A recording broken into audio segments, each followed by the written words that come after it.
the final chapters of Parshas Lech Lecha, and then leading into Parshas Vayera, and why this section is included, specifically the section of Yishmael is included in the parts that we read on Rosh Hashanah. So, first interesting thing to point out is that the Gemara in Rosh Hashanah does say on Daf Yud Aleph, Amud Aleph, on the very bottom over there, that there were several important events that took place on Rosh Hashanah that we like to recall because they took place. So it says Pekidas Sarah, that the remembrance of Sarah Imenu and the remembrance of Rachel Imenu and the remembrance of Chana all took place on Rosh Hashanah, which is why the HaTorah on Rosh Hashanah, or at least one of them, is from the opening sections of Shmuel, which recalls that event. So it's highlighting the more general idea that the zikaron, the remembrance aspect of Rosh Hashanah, came into play for these people. But I want to take this story and dissect it a little bit more, specifically the story of Sarah, and just to try to see some of the themes that are being communicated in the psukim themselves. So really, the right place to start off this story is all the way back at the end of Parshas Lech Lecha, where we find that Avraham is specifically promised. He's specifically promised by God that he'll produce a great nation. So the producing the great nation seems to imply that he'll have children, that he'll have progeny that can produce this legacy. So in Parak Tes Zayin of Sefer Bereshis, so Avram's wife Sarah comes to him and he says, "Vatomer Sarah Avram hine na tzarani Hashem miledes." God has prevented me from giving birth. Bo na el shivchasi, come and take my maidservant. Ulai ibaneh mimena, perhaps I will be able to build from her. So Vayishma, yes.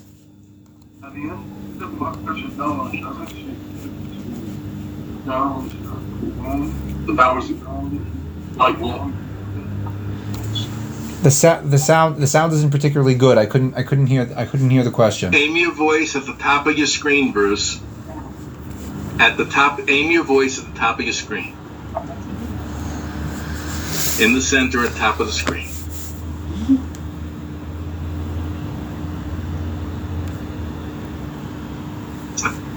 Don't we know from Parsha Noah, at the end of the Parsha, that it says that Sarah is without child or sterile. She doesn't have a womb. Right. So we know that. So for her to come now and say, "Hey, by the way, I can't have any. I want to update you about my status," it's known. I don't think it's implying that she's giving him an update. On the contrary, there's one of the aspect that the Torah chose to highlight to us about Avram Avinu. Doesn't tell us any of his backstory, growing up in Haran, growing up in Ur Kasdim, smashing the idols, none of that. The thing that the Torah chooses to highlight is the fact that he took this barren woman as a wife, which puts him in stark contrast to the trend of the culture, that the culture is interested about making a name for themselves, a legacy for themselves, and Avram is interested in doing the right thing. That's the thing that the Torah chooses to highlight. Sorry? We know that God chooses him. Yeah. We see that God chooses him with Lech Lecha specifically because he's very kind. He takes a woman. Yes. He's not interested in perpetuating his own name. That's what he's doing, right? That's why you just read now that she's letting him know that she doesn't have a child. He's not letting him know. No. So this is what I'm trying to highlight. It's not Sarah coming to her husband and saying, "Listen, I have to blow the cover here. I'm not capable of having children." Keep in mind also they're very old at this stage. Okay, they're well into their 80s at least. Avram is 10 years older than Sarah, so it's not like he had time. He didn't have time to figure this out already. I mean, it was clear to everyone that was the situation. Why is she bringing this up in this way now? Because when Avram is 75 years old, give or take a few years, God comes to him and says, "Listen, you need to leave this place where you're at now and go to Canaan because you're going to build a great nation." Okay, for a man that both him and his wife are sterile, to tell them that you're going to be the progenitors of a great nation, that's a big chiddush. Much bigger than it's a much bigger chiddush than God telling him to move from Jordan and cross the river and go and settle in the central mountain ridge of Canaan. The much bigger chiddush is that they're going to be the progenitors of a nation. Well, why didn't he take another wife as soon as she told him? Oh, there you go. So that is a relevant. Yeah, so that's a relevant question. That's a very good question. It doesn't have to do with the mahalach that I was trying to present here, but just to answer your question, we see in the Brit Ben Habitarim, the covenant between the parts, the first covenant that God makes with Avraham, that Avraham says to God, he says, listen, v'hinei meshek beiti hu dameshek Eliezer. He makes a reference to who? To Eliezer, who was his primary disciple. So Avraham could very well have interpreted this initial promise that God says you're going to make a great nation. It's like, it doesn't have to be my biological descendants. It could be the whole Avram Avinu program, that I have all these students, I have all these followers, and they also want to follow this one God monotheistic thing that I'm doing over here. And they'll create the great nation. I don't have to personally produce a child that's then going to create this major legacy of a nation that's literally going to come from me. To which God says, and it's like he makes it very, very explicit. He says, no, asher yetzei mechalatzecha, that which will come from your loins. Meaning he's saying it in the most unambiguous way possible. No. Your biological child. Not your child like the Torah often refers to the disciples of the prophets as b'nei hanaviim, the children of the Nevi'im. No, this is not a euphemism. It's literally your biological child. So that is why Sarah comes now in this time, shortly after the Brit Ben Habitarim, saying, listen, we're meant to produce a nation of biological descendants.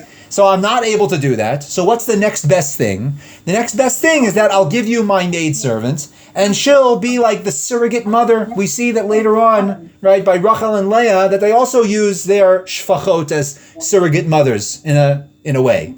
So we see that Sarah's intention is to make Hagar a type of surrogate mother, and that will allow this nation building to begin, to get the ball rolling with the nation building.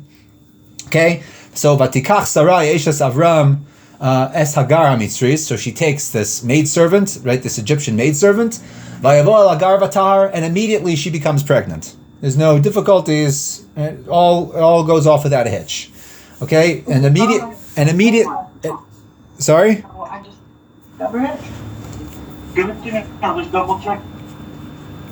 Yeah. Everything good? All right. Yeah, it's on. Can you hear me? I can hear, yes.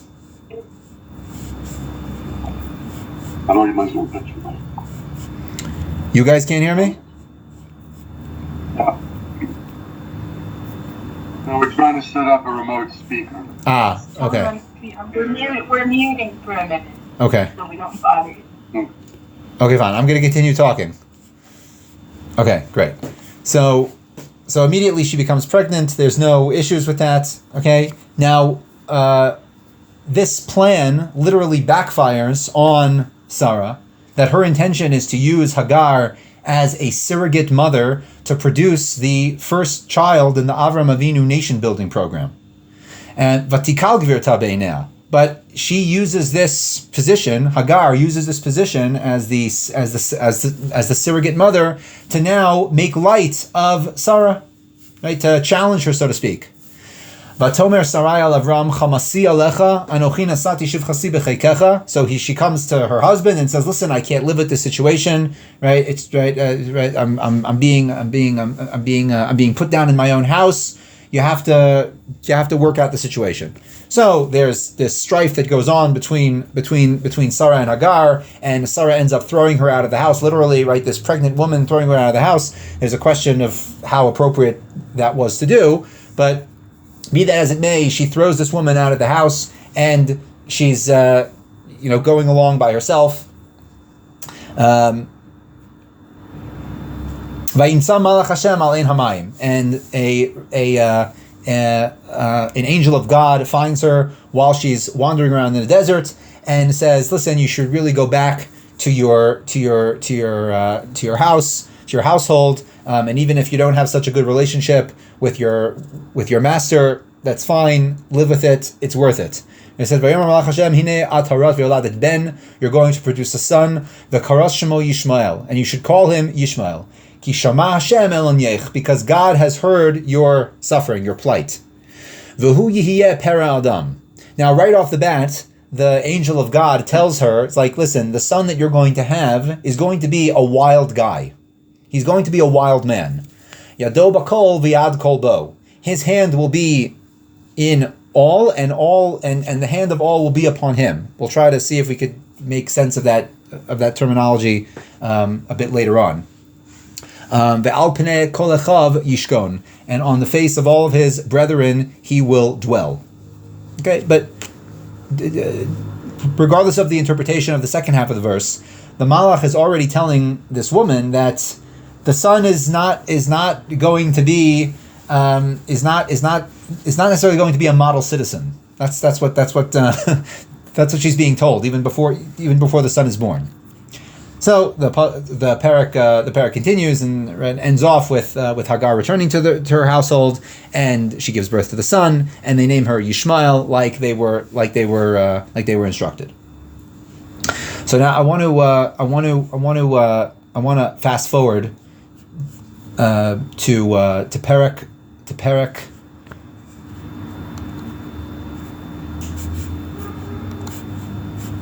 Chaf Aleph.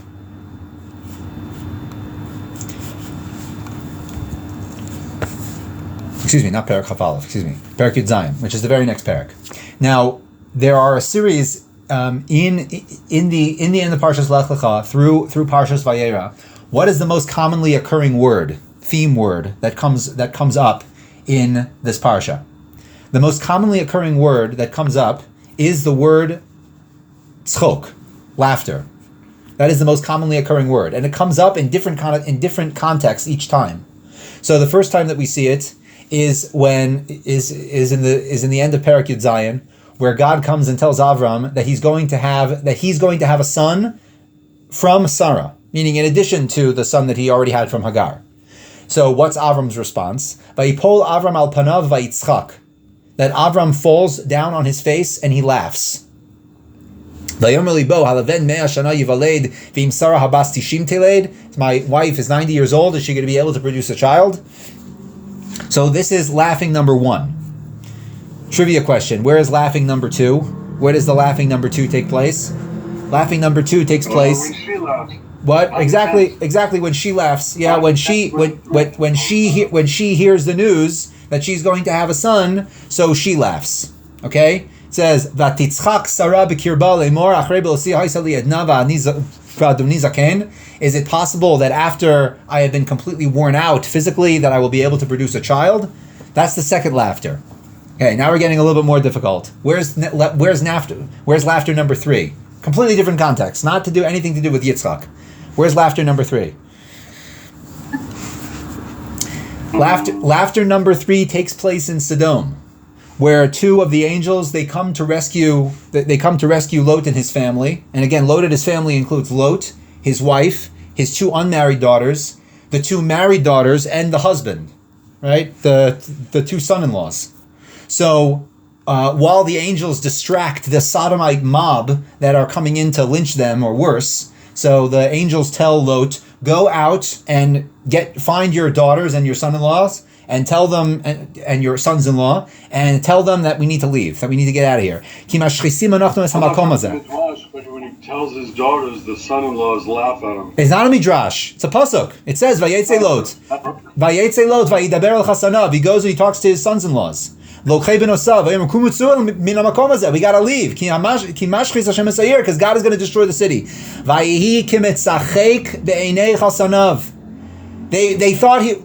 They thought they laughed at him basically. Like, what are you talking about? God is going to destroy the city? They do the same thing. I mean, that was like a ridiculous idea. By the way, in all the laughter, it's perfectly reasonable. Every single case. Every single case. It's reasonable, but it's reasonable from the perspective of pure reason alone. This is true. Final laughter. Well, actually, excuse me, there's two more. Laughter number 4. Where's laughter number 4? Also Parshas Vayera. Laughter number 4 is when Sarah actually has the child. Actually gives birth to Yitzchak. This is the part that we begin to read on Rosh Hashanah. V'Hashem pakadas Sarah kasher amar. God remembered Sarah like He said He would. V'atar v'teled Sarah la'Avraham ben Lizkunav, and they produced a child even though she was incredibly old. V'atomer. So people be Hebrew, they're gonna laugh. What? V'atomer Sarah tzchok asoli Elohim kol hashomea yitzachak li. God has made laughter for me. All who hear will laugh. Okay, 4th laughter. 5th and final laughter. Where's the 5th and final laughter?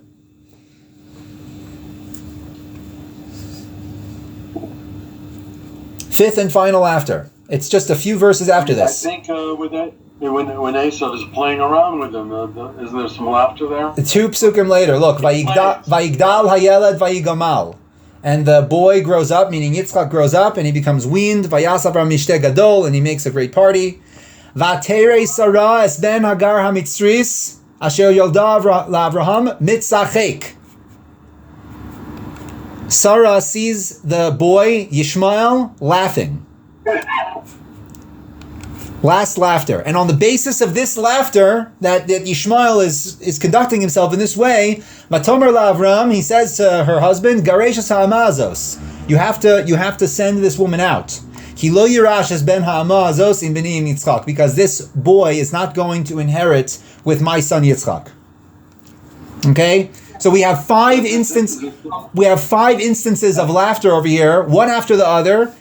It's true that some of them take place in the context of Yitzchak's birth, but most of them do not.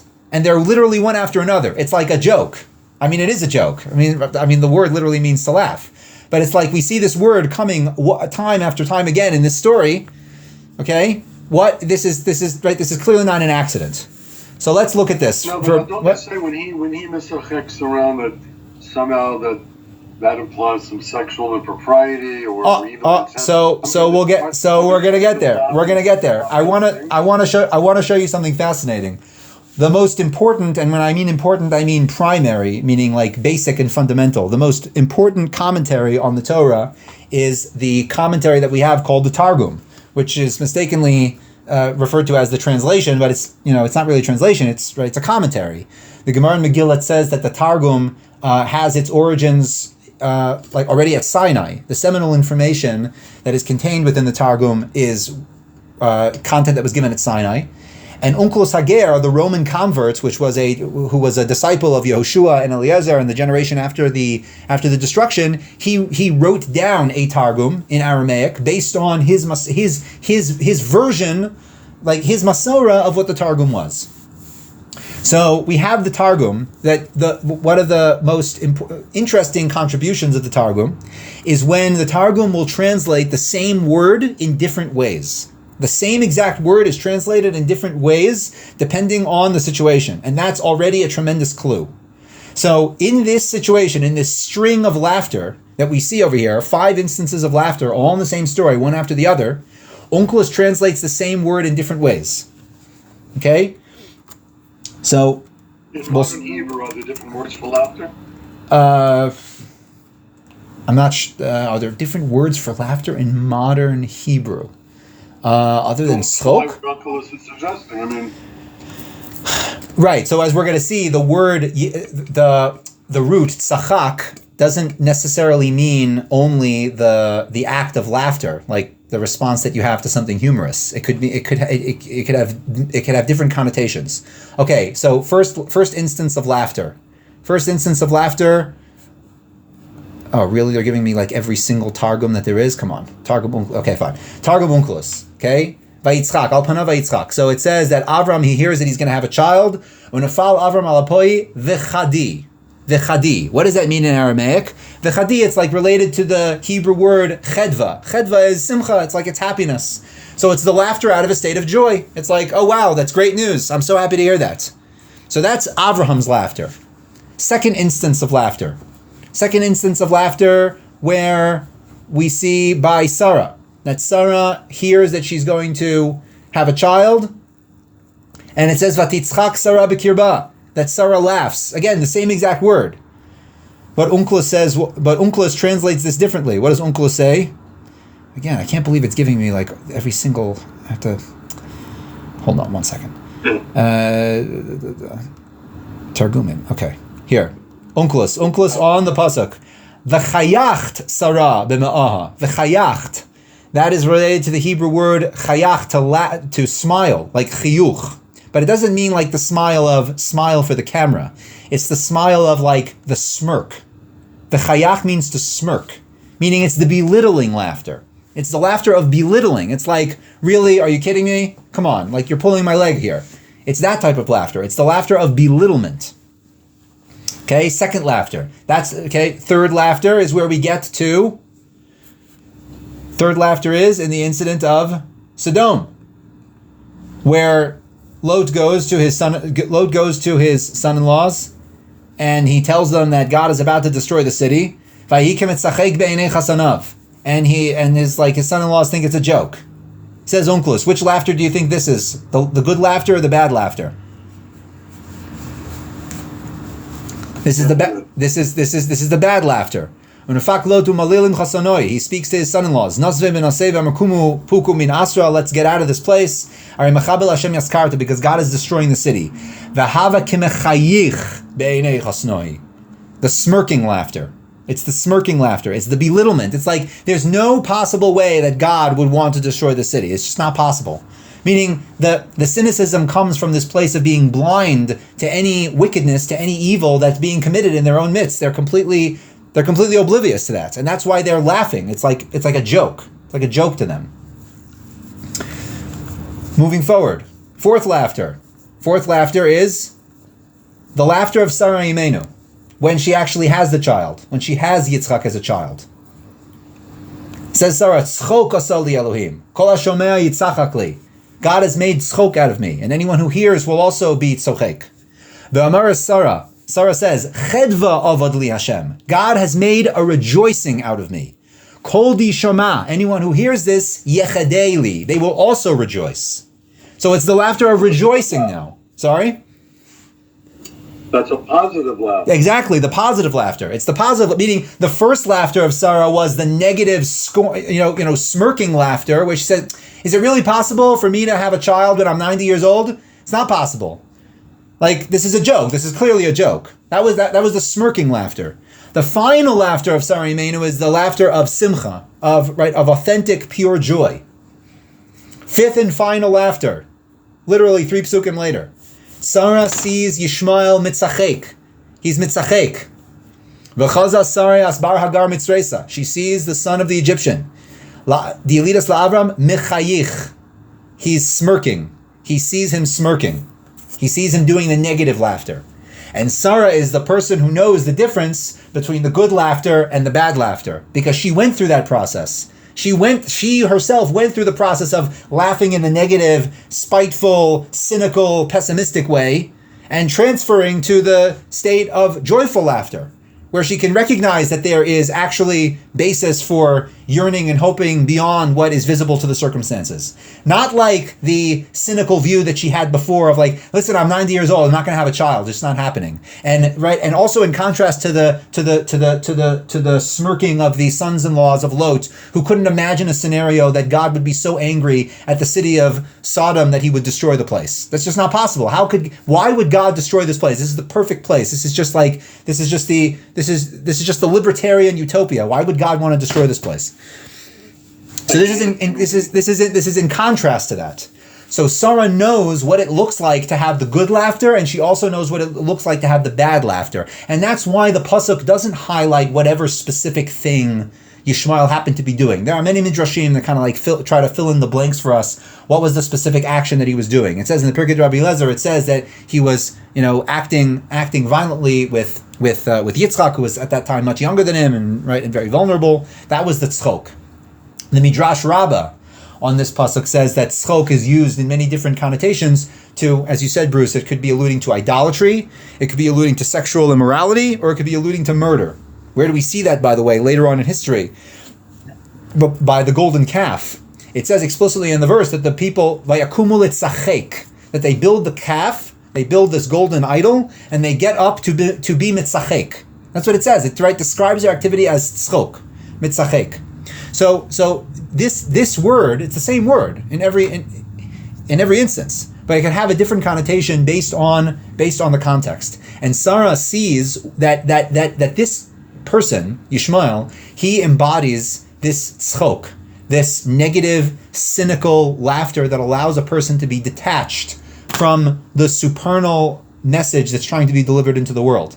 Either the besorah, the good news that there could be miracles beyond nature, that's one form of cynicism, or the cynicism of blinding yourself to the evil and impropriety that's taking place, like the laughter of the sons-in-law of Lot. That's a negative laughter. You may get to this question, but or this topic, because it's coming up soon enough. When she tells him, "Get rid of this Egyptian woman and her son. I don't want inheriting with my son," which is unfortunate. Realistic. She wants to gerush him, I think, like expel him, and Avram sends her off. Yeah. And like, my guess is he's giving her a map. Says, back tomorrow. And I'm wondering if that was his intention. He sends off his kids with a little jug of water to the cousin. Right. I mean, you don't. I mean, he wasn't going to do it until God literally commanded him to. This was like... that's why he does send her away. He just doesn't... They use different words that I don't recall. But she says, get rid of them, literally get rid of them, and he misloves them. Right. It says that he banished them away, and we don't find that Hagar or Yishmael come back to Avram's house, which is not the case from the first time around, where Hagar runs away and the angel convinces her to go back, and she does, and she goes back and lives with them, and but on this time around she doesn't. Hagar or Yishmael do not come back to Avram's house in their lifetime. Okay, so there are some opinions in Chazal that you may know this about Shammai. Yeah. When God laughs and said, "My people defeated me. My people defeated me," what laughter word is used over there? Well, it's in the Gemara in Baba Metzia that describing that the contest between Rabbi Eliezer and Rabbi Yoshua. I don't know what specific word is used over there, but I don't know if we can make like a drasha from that, since here we're looking at the psukim that are used in the Torah. Like the specific word choice in the Torah is a lot more important as the specific word choice that you might find in Aramaic in the Gemara. But just from the context, I think it's clear that the laughter is a positive laughter. Like, God is happy with the fact that the Jewish people are taking,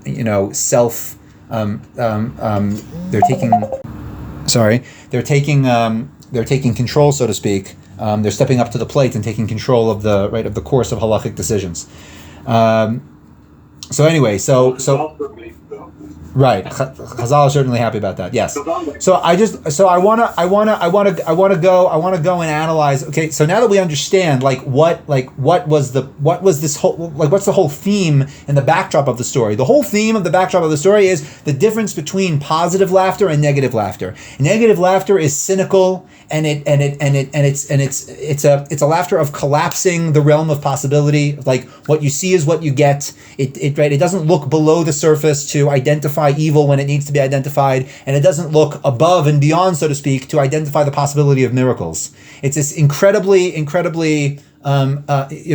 anti-spiritual to the max, because it's this very, very superficial way of looking at the world. Whereas the tzchok, which is literally embodied by Yitzchak, okay, he's named Yitzchak. He's named laughter for the positive type of laughter, because he's the person that embodies miracles. It's beyond the realm of possibility, and God made it happen. So we see literally that Yishmael and Yitzchak are the polar opposites. Whereas Yishmael embodies the negative laughter, Yitzchak embodies the positive laughter. And the whole message is Sarah is saying, sorry? He's not the he's not the forefather. He's not the Av that personifies laughter. He seems very opposite of laughter. You're saying in terms of his personality. Yes. Right. In terms of personality, he's not the most jovial character for sure. But that's the whole point that we're making. We're saying that tzchok is not necessarily the act of laughter, the act of telling jokes. It's a perspective on reality. Is it the cynical reductionist perspective, or is it this expansion oriented, limitless perspective on reality? And these are the two polar opposites of Yishmael. Just want to take this a step further and look at the story, because again, this is the part that we're actually reading on Rosh HaShannah. This is included in the Kriyat of Rosh HaShannah, that Sarah gives birth to her son Yitzchak, and she demands that that both the mother and the son are banished. So it says that they're wandering around in the desert, and they run out of water, which is very bad. If you're in the middle of the desert, you run out of water, you're in trouble. Okay, so, excuse me, I skipped a line. So what does the mother do? What does Hagar do? She takes her son and throws him under one of the bushes. And she sits next to him. Excuse me, it's not next to him, it's mineged, right? Mineged, harcheik, okay, far away, kimitacha vekeshes, as far away as the shot of an arrow. So like the distance of how far you can shoot an arrow, which is, pretty far. Ki amra, because she says to herself, Al ereh b'mos hayeled, I don't want to see my son die. Vateshev mineged tisas kol avatef, and she sits far away and she starts crying. And God hears the voice of the lad. And she calls out to Hagar. God has heard the prayer of the lad, and he's going to save him. Okay, so he says, go take him and carry him off, and I'm going to show you where you can get water. And they get water and they live. And God was with the lad, and he grows up. And he dwells in the desert. Vayehi roveh kashas. And what does he become? He becomes an archer. Now, this is not a coincidence, people. This is not a coincidence that it said 1 second ago that his mother throws him under a bush and goes far away, kimetachave keshes, as far as the shot of the arrow. And that he, the son, grows up to be a roveh kashas. He becomes an archer. In fact, that midrash that we quoted before from Pirkei Rabbi Eliezer, that it says that the specific behavior that Sarah was witnessing with Yishmael and Yitzchak's interaction was that Yishmael was shooting arrows in a playful way, like in this psychopathic type of way, like, oh yeah, I can shoot arrows at him, he'll be fine. Right? That's what he saw him doing. The apple on the head. Right, exactly, something like that, something like the apple on the head type of thing, like extremely violent, dangerous behavior in a completely hefker type of way. So he is. What? Sorry. Why doesn't Sarah tell Avram, be straight with him? Why does she say, I don't want him to inherit with my son? Oh, so we're gonna try to bring this all home. First of all, I think it's very important, and as we've mentioned several times, I know that we've had this discussion many times over the years. It's very, very important to not take the words of the Midrash in a literal sense, not only because that's not how Chazal intended them to be, but if you do take them literally, you miss the whole point. Like, you miss the point that they're trying to say if you interpret them literally. And we're going to try to bring this all home again, okay? Like, we're going to try to bring this all back together into a neatly constructed package. Just imagine the scene over here. Like, you're a teenager Yishmael, and your father's just kicked you out of the house. Like, that's already a pretty traumatic incident. You're with your mother, who is like the only person that cares about you in the world. You're dying from thirst, which is a really horrible way to go, okay? Like, to die from thirst in the desert. And you're dying, and your mother takes you, throws you under a bush, and abandons you. It's pretty bad, okay? So what do? Okay, since you're a religious person and you grew up, in the house of Avram's teaching you about God and all this thing, like praying to God, calling out in the name of God. So you start praying, and lo and behold, God answers you. And he saves you in this semi-miraculous way.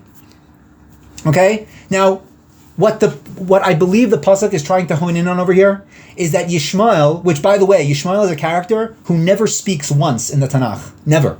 Yishmael never speaks. He never actually, there's never a line that says, Vayomer Yishmael. Like Yishmael said, he never speaks. His mother speaks a lot, but he never speaks. He's like this very passive character almost in the story. Okay, so his experience is that he's been completely thrown out of the house. He can't rely on his father. He can't rely on his mother. Okay, all he can do is call out to God. That's all he can do, and he calls out to God, and God answers him, and he becomes a roveh kashas. What is the significance of the roveh kashas, specifically in context of the fact that his mother distanced herself from him like the shooting of the arrow? What's the significance of that? Because the shooting of the arrow, the idea of the betacha v'keshas, it means this disrupted connection. It means very, very far away. You're not directly connected to the person. It's like there's this pasuk in Yirmiyahu that's quoted by Chazal extensively in many different places in Shas, in Maseches Chulin, in Maseches Erechin, to describe the effects of evil speech, of lashon hara. So the pasuk says, "Chetz shachut lishonam," that their tongues are like the smooth arrow.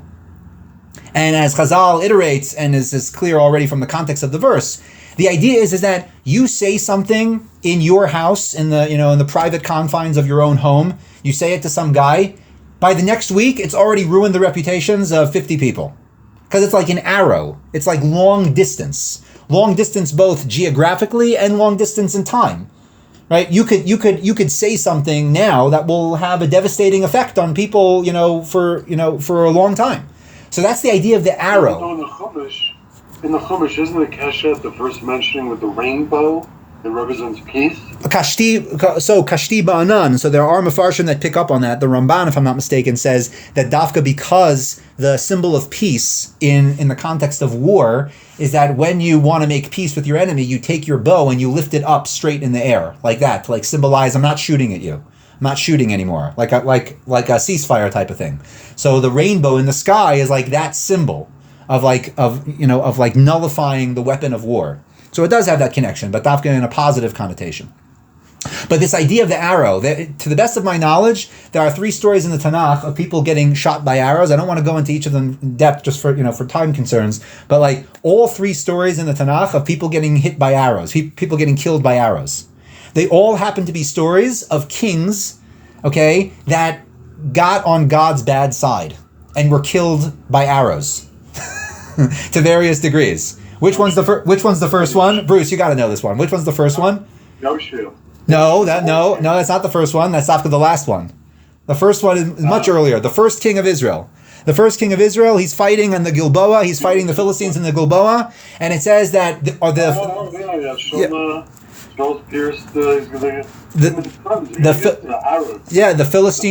Philistine archers, they start firing, and it seems to be from context that they're at least injured because they're just overwhelmed by these arrows. And he's like, listen, we should just kill ourselves now, because it's better that we kill ourselves as opposed to be tortured to death by the Philistines if they catch us. So they end up killing themselves. That's story number 1. Story number 2 is by Achav.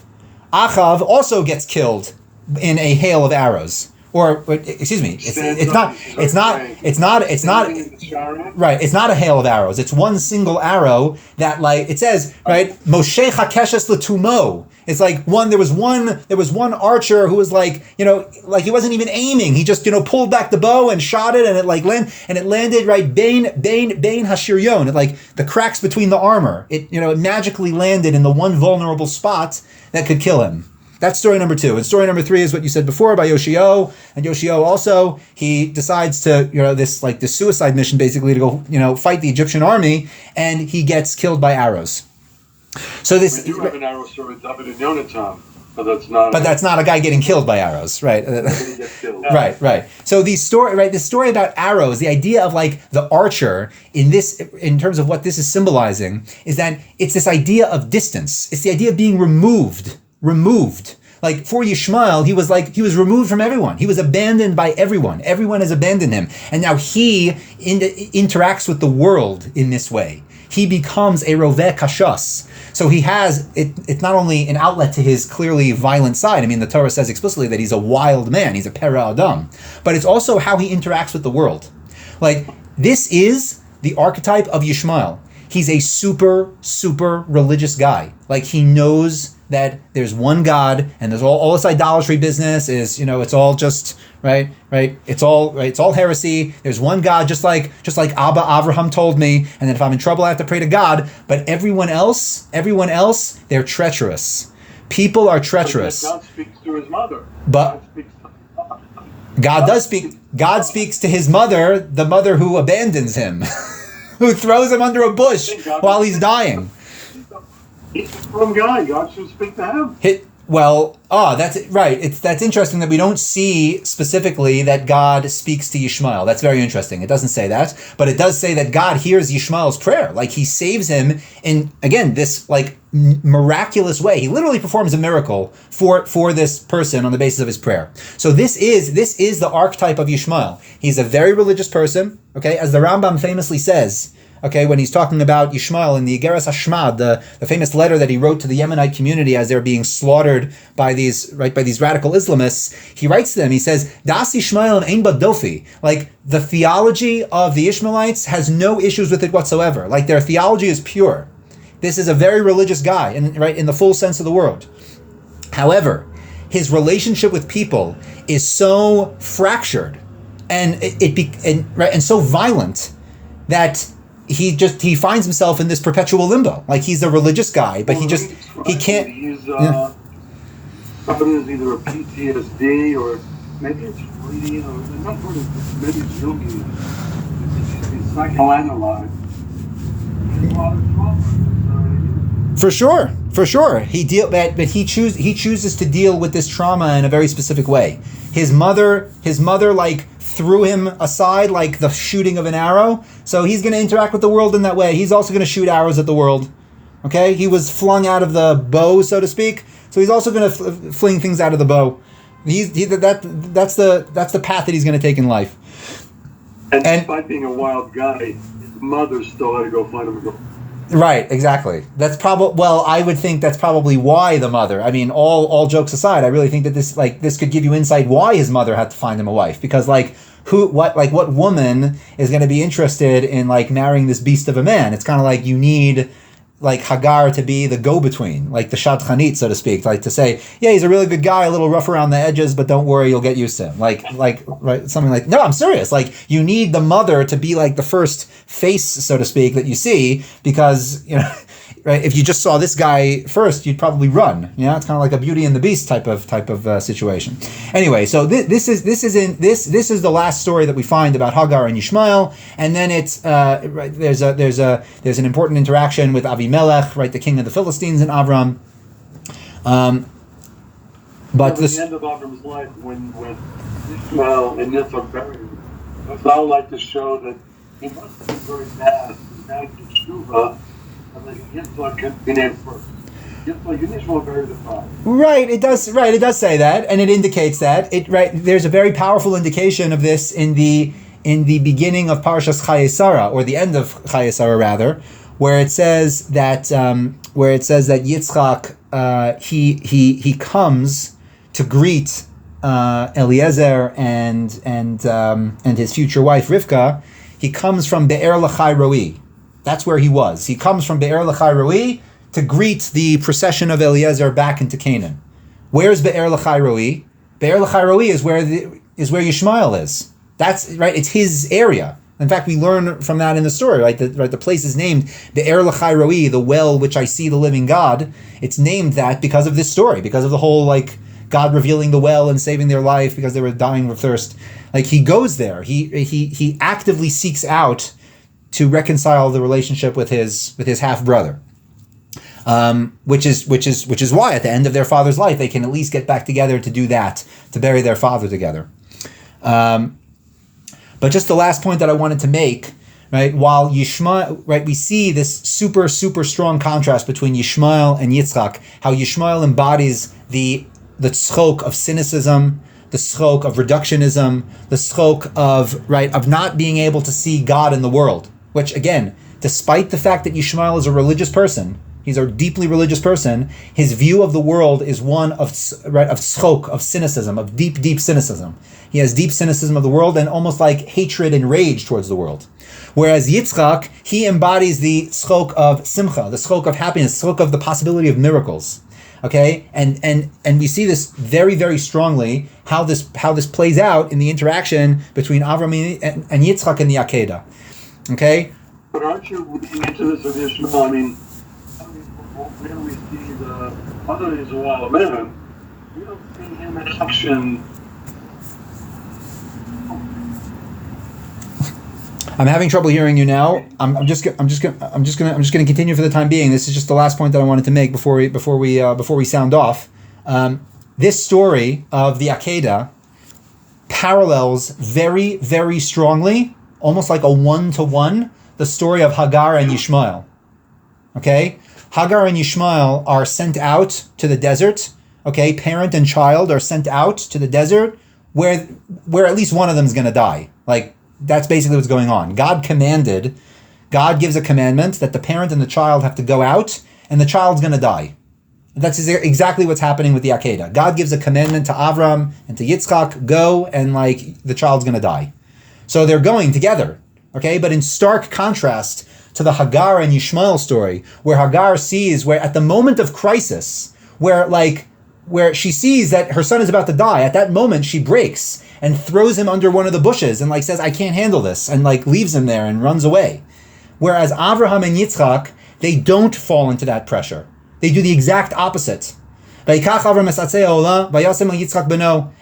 the wood to Yitzchak, his son. Keep in mind, we know already from the pshat of the psukim, you don't need to go to midrashim for this, that Yitzchak is already a much older adult at this point, right? He's in his 30s at least, or 37, something like that. So it's not like he's like a helpless child as portrayed in perhaps the Hollywood version. So he's carrying the wood, right? Vayomer Yitzchak el Avram. Now what's interesting to note, this is the only time where there is a recorded conversation between Yitzchak and Avram. This is it. These two lines are the only recorded interaction between Yitzchak and Avram. Vayomer Yitzchak el Avram, Aviv. Yitzchak says to his father, Vayomer Avi, and he says, Father. He addresses him, Father. Vayomer Hineni b'ni. Here I am, my son. Here I am. You could just think that the last thing Avraham wants to say at that moment, where he knows that he's taking his son to kill him, the last thing that he wants to say is, here I am, my son. That's the last thing he wants to hear. Certainly he doesn't want to hear from Yitzchak, Father. He doesn't want to hear his son calling out, Father. Vayomer, and Yitzchak says, right? I have the fire, I have the wood, but where's the offering? Right? It's now dawning upon him that one of them is not walking out of here. Right? It's beginning to dawn on him. Vayomer Avraham. And Avraham responds, Elohim yirelo aseh le'olah b'ni. God is going to choose what he wants. God is going to choose what he wants. Vayelchu shnehem yachdav. And they continue walking together. It's the exact opposite of what takes place with the Hagar and Yishmael interaction. The exact opposite. Hagar sees that this is the end, the kid's going to die from thirst. She throws him under the bushes, she runs away, and she just cries. Okay? Whereas Avraham and Yitzchak, when they come to that point of the pressure is at its peak, okay, and they're coming to that realization that this is not going to be an easy situation. And they turn to each other and they're able to look at each other face to face. Yitzchak says, Father. Avraham says, my son. And Avraham says, listen, I don't know what's going to happen. I really don't. I can't give you any promises right now. This is a precarious situation. God is going to choose the sed that he wants. God is going to choose the sacrifice that he wants. I don't know what the sacrifice is going to be, but there's going to be a sacrifice. But come, walk with me together. We'll walk together. Sense that it might be a human sacrifice? Forget the element of human sacrifice for a minute. That's an important conversation, but it's not this conversation. The conversation that we're pointing out right now is that there is a willingness to stay close to each other, despite the fact that the pressure is at its peak. When the pressure is at its peak, there is a powerful urge to run away. That's the powerful, and we've all experienced this. We've all experienced this with the awkwardness, with the pressure, with the emotional buildup. When that happens in a context of relationships, the biggest urge is to run away. That is the biggest urge, and someone who experiences that, someone who experiences the running away, they become the archetypical roveh kashas, the archetypical archer, that they're constantly at a distance from the rest of the world, and they're interacting with the world by shooting arrows. That's what happens to Yishmael. But Yitzchak, who embodies the opposite laughter, the laughter of possibility, the laughter of hope, the laughter of miracles, he doesn't have that interaction. He has this interaction with his father, which is Avi, bini vayilchu shnehem yachdav, and they both walk together. And this highlights the point that the very beginning of this story, when Yishmael is introduced. Yishmael is introduced to the story because Sarah thinks that the son that comes out of Hagar will be like a surrogate son. Like it'll be basically her son. She'll raise the child. It'll be her son. Okay, she's biologically, physiologically incapable of having a son, but it's going to be her son. She's going to raise him. And then from the outset, she realized this is not going to happen because the mother is not interested. The mother is interested in taking her own route with this thing. Okay, how Sarah responds to that, she could have responded better, she could have responded worse. That's a discussion in and of itself. But the point is that Sarah's plan of having this child raised by her and like incorporated into the Avram Avinu program and incorporated, philosophically and morally and values-wise into the Avram Avinu fold, that's not going to happen. And indeed, Yishmael becomes the polar opposite of what was meant to happen with this child. Okay, and instead of being raised with through the tutelage of Sarah Imenu, she's raised with the tutelage of the Egyptian. That's emphasized many, many times, that the Hagar, the Egyptian, he's raised through the ideological and moral lens of his Egyptian mother, and he becomes literally the polar opposite of what Yitzchak is meant to be. Why was Avraham blind to this? It's a very good question. I think there are many approaches that one can take to this. One approach is based on what we've already seen, is that Yishmael is actually pretty religious, meaning he's actually an authentic follower of Avram Avinu's theological teachings. Like he really is committed to it in an authentic way. And Chazal hone in on this. They actually highlight this in a midrashic conversation that goes on between Yishmael and Yitzchak. Yishmael turns to his half-brother and says, you were circumcised when you were an 8-day-old infant. Like you didn't have a say. They just did it to you. I was circumcised when I was 13. I had a say. I did it willingly. So you think that you're Moser Nefesh for HaKadosh Baruch Hu? I'm really the Moser Nefesh for HaKadosh Baruch Hu. Like Yishmael is bragging that he's really the biggest Moser Nefesh. Because he's really committed. So Avram sees, listen, he's committed. He's really on board, and he's my son. So Lu Yishmael Yichyeh Lefonecha, as he says at the end of Parshas Lech Lecha. Like halavai that this guy should be the perpetuator of the system. So Avram Avinu actually has real hopes for him. Sorry? But his descendants, the Arabs, become the biggest of Orthodox and polytheists and bleeding for a period. The Arabs are for sure they're for sure pagan tribes that are roaming around the Arabian plain, but they certainly don't stay that way. They certainly don't stay that way. I think that if this wasn't taken clearly before, I think that this archetype that we see in Yishmael here in the Psukim of the super duper religious monotheist who has a deep, violent resentment of the world is actually a lot closer to the problems that we see in the more modern period. And by modern period, I mean the last 1,500 years, right? Then what took place with the Arab pagan tribes that were roaming around Saudi Arabia, 2,000 years ago. I think that it gives us an incredibly insightful picture about what it is that we see played out. When it says he's going to be a wild man, his hand will be against all his brothers, is that a nevuah or sort of a? It seems. I mean, it's a nevuah in the sense that it is information gleaned from a divine source that's talking about the future. Is that